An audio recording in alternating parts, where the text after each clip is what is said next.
Deus fez a aliança com Abraão, ele começou a facilitar as coisas para os seres humanos novamente. Amém. Aí veio a aliança com Moisés, que é uma coisa mais conhecida, quando através de Moisés Deus tirou o povo de Israel da terra do Egito, tendo grande vitória sobre o imperador do Egito, sobre Faraó, que era o grande poder daquele mundo antigo. Moisés, então, dentro dessa aliança, ele enfrentou e confrontou e venceu o maior poder do mundo antigo, simbolizado na pessoa de Faraó. E essa aliança que Deus fez com Moisés, ela tinha as mesmas prerrogativas da aliança que ele havia feito com Abraão. Era ele abençoado, ele provia, ele operava maravilhas, ele dava vitória, ele abria a porta, ele dava terra, ele vencia os inimigos. Mas o povo abençoado precisava de retribuir com a obediência às suas leis reveladas ali por Moisés no Monte Sinai. É assim ou não é? Os irmãos concordam com isso até aí? Glória a Deus. Estou indo bem? Amém. Posso continuar? Amém. Está tudo bem entre nós ainda? Vai continuar, se Deus quiser. Então, essa aliança entre Moisés, o povo de Israel e Deus, ela envolvia a questão da obediência à lei. E o homem que havia pecado, que havia desobedecido a Deus, que havia sido expulso do jardim do Éden, e sem essa história, por mais que seja difícil de acreditar nessas coisas, sem passar por aí a gente não chega em lugar nenhum no contexto da Bíblia. Esse homem que foi desobediente, foi expulso do Éden, ele criou um gosto muito grande pela vida na terra e por si mesmo. Inclusive esse foi o grande lance da serpente, quando ela disse para Adão e Eva, como foi mesmo que Deus disse? O homem que foi expulso do Éden,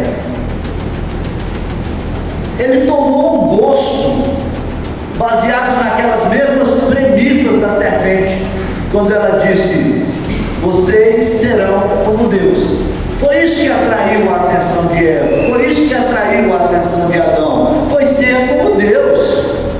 E o que significa ser como Deus, se nós formos aprofundar nesse raciocínio? Significa mandar no seu próprio nariz, significa não pedir opinião para ninguém, significa tomar decisão. Foi isso que atraiu o homem ali no Éden. Foi por isso que ele virou as costas para Deus, porque ele estava cansado de obedecer a Deus e ele estava querendo experimentar aquilo que a serpente havia dito. Ele estava querendo experimentar o comando de si mesmo. E quando ele saiu ali do Éden, que ele passou a comandar-se a si mesmo, ele tomou muito gosto desse negócio, ele gostou muito desse negócio, e até hoje, o que agrada mesmo o homem, dona Suzana, e a mulher, é tomar decisões, é ter pessoas ali em volta da opinião dela, do comando dela. Olha o que esses políticos fazem para ter eleitores. Eleitor significa pessoas comandadas, à disposição, mentes capturadas. O homem gosta disso. Cada família tem ali o seu líder, cada pessoa tem o seu próprio mundo no qual ele deseja reinar.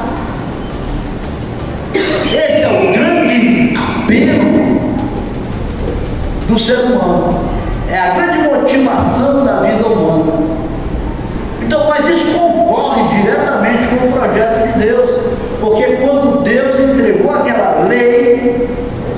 Ele queria que o homem que estava sendo abençoado, que estava sendo liberto, que estava vendo um milagre, ele deixasse de fazer a sua própria vontade e passasse a obedecer a sua lei. Essa aliança com Moisés, ela te traduz nisso. Eu estou fazendo isso para vocês, mas eu coloco aqui uma lei, vocês vão ter que obedecer essa lei se vocês quiserem continuar sendo abençoados.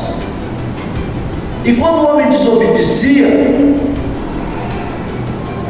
aqueles preceitos, incorria em grandes maldições.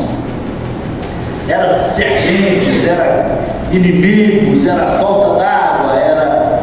Quando murmurava, aquilo já bastava para trazer grandes dissoluções e grandes prejuízos, porque Deus, ele começou ali então a querer consertar aquela situação do Éden, a querer trazer o homem para ele. Mas o homem tinha um coração endurecido da Eva. O homem não queria mais fazer a vontade de Deus. O homem não conseguia mais deixar de fazer a sua própria vontade. E qualquer semelhança com esse tempo não é mera coincidência. Qualquer semelhança conosco mesmo, com a nossa maneira de viver, com os nossos conflitos religiosos, não é mera coincidência. Porque o coração do homem foi endurecido pelo pecado. O coração da raça humana foi endurecido pelo pecado. O homem tem dificuldade, muita dificuldade, de aceitar a vontade de Deus. Aliás, o homem quer mesmo é que Deus faça a sua vontade. É isso que o homem quer, que a natureza do homem quer, é que Deus faça a sua vontade. E Deus não quer, não quis e não pode abrir mão da sua vontade. Deus não pode aceitar o descumprimento da sua lei, porque se você pensar, Deus não é só um nome ou só uma pessoa. Quando você fala Deus, quando você fala reino do céu, envolve um reino, envolve um trono, e todo trono tem adversários, todo trono é atacado. Existem os inimigos do reino de Deus que querem assentar-se no trono de Deus, e além de assentar-se no trono de Deus, o homem quer o comando de si mesmo, e o homem não foi programado para comandar-se a si mesmo, mas o homem foi programado para ser comandado por Deus. Então Deus tem que resgatar. Deus está na operação de resgate, mas isso não muda nada na condição humana, porque o homem continua com o coração endurecido, o homem continua inventando novas teologias, o homem continua arrumando desculpas para justificar a sua falta de vontade para com a questão da obediência a Deus. O homem continua inventando caminhos, atalhos para se chegar na bênção de Deus, no poder de Deus, sem passar pela obediência. Porém, isso incorre num dilema muito grande, porque o reino de Deus é muito grande. Há milhares e milhares de anos na eternidade, ele expulsou miríades de anjos, um terço de toda a população angelical foi arrancada do reino do céu por causa da desobediência.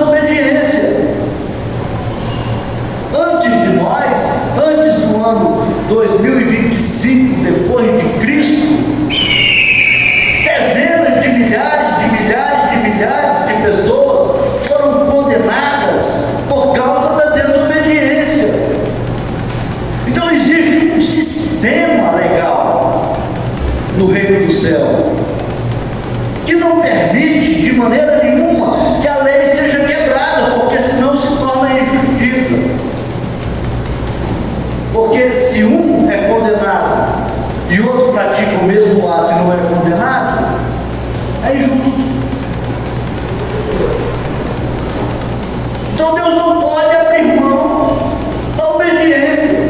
Mas Ele sabe que o homem tem um coração endurecido, que o homem tem dificuldade para obedecer a sua palavra. Se depender da obediência do homem, não tem salvação. Certo? Então ele fez isso aqui, ó. Olha que maravilha. Está escrito em Ezequiel capítulo 11, versículo 19. Assim, eu lhes darei uma nova mente, tirarei deles o coração de pedra, desobediente, e lhes darei um coração humano e obediente. Você já recebeu esse coração?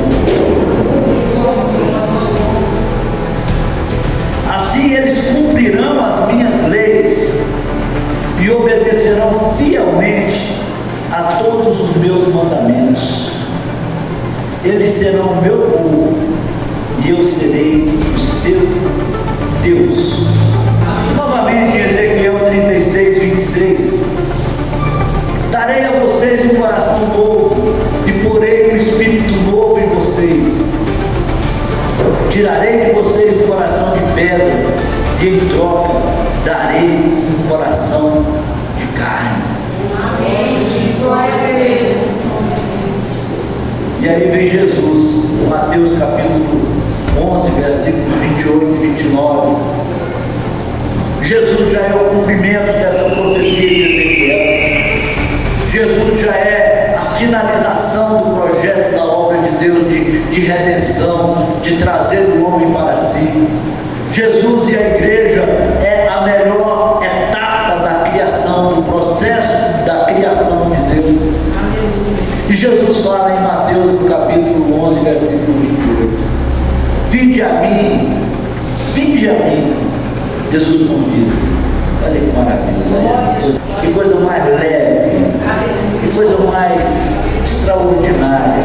Olha o cumprimento dessa profecia, dessa palavra. Vinde a mim, todos vocês que estão cansados de carregar suas cargas pesadas, por causa do seu coração de pedra, por causa da sua desobediência, por causa do seu egoísmo, por causa do pecado. Vocês que estão cansando, porque o pecado cansa, a carga do pecado é pesada, o fardo do pecado é pesado.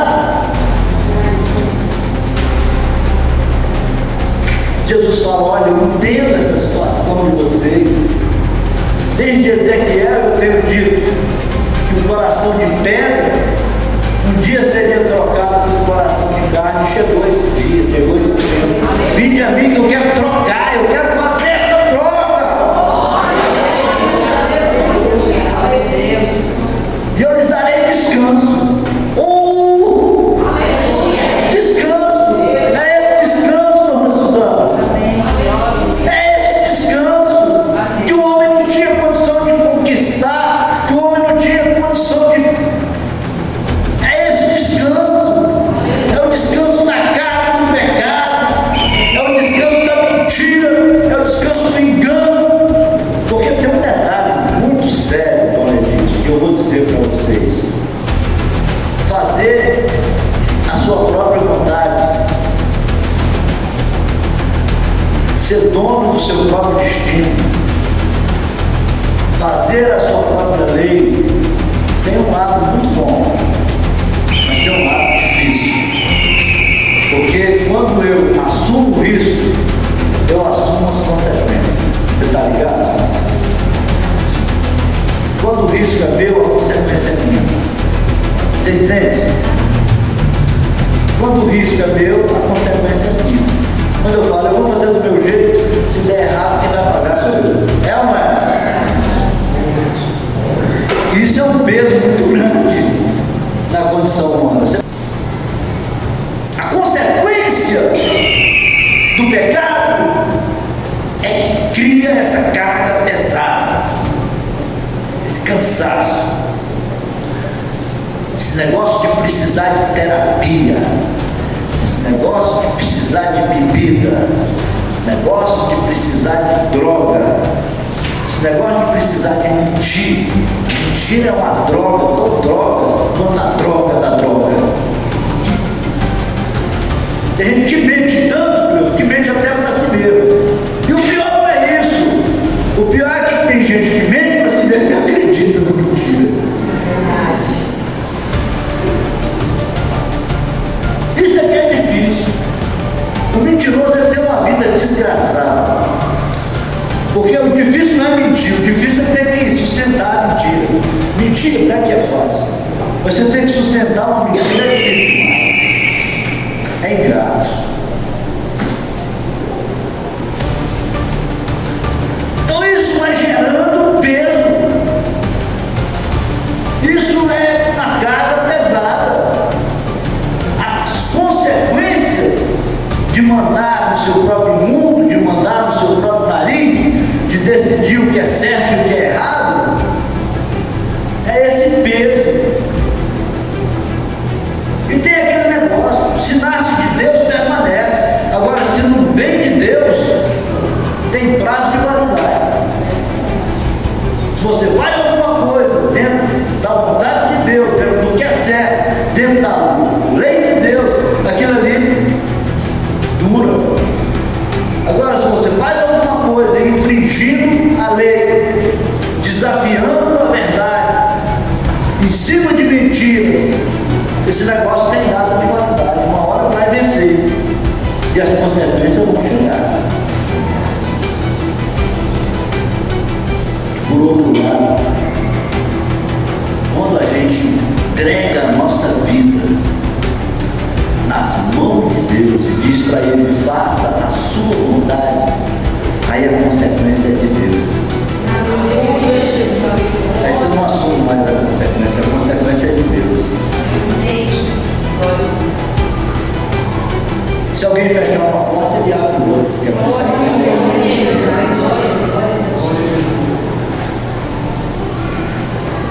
Se alguém te perseguir, tem que acertar com ele. Foi o que aconteceu com o apóstolo Paulo, quando Jesus apareceu para ele no caminho de Damasco. Jesus disse-lhe, Saulo, Saulo, por que me persegues? E ele não sabia nem quem estava falando. Ele disse, quem és tu, Senhor, que eu estou perseguindo e não sei? Aí Jesus falou, porque você está perseguindo a minha igreja. Quem persegue a igreja persegue Jesus. Porque ele assume as consequências. Ele assume as consequências de quem crê, de quem entrega os seus caminhos a Ele. É Ele que assume as consequências.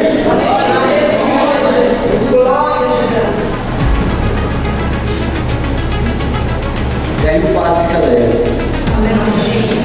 Por isso que Jesus falou, olha, 11:29. Por isso que Jesus diz, olha, encontrareis descanso. Vocês encontrarão descanso. Vocês encontrarão descanso. Vinde a mim todos vocês que estão cansados de carregar suas cargas pesadas, e eu lhes darei descanso. Porque quando você vai para Jesus, Ele assume as consequências da sua vida.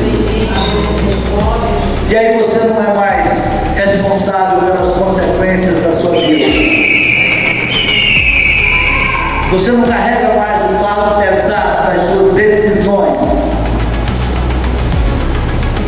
Você não está mais sozinho. Você não está mais distanciado de Deus, porque o pecado distancia o homem de Deus.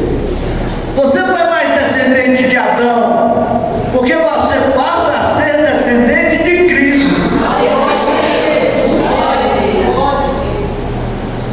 E quando você passa a ser descendente de Cristo, você passa a ser filho de Deus novamente,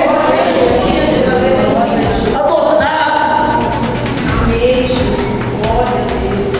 E aí as consequências não são mais pesadas.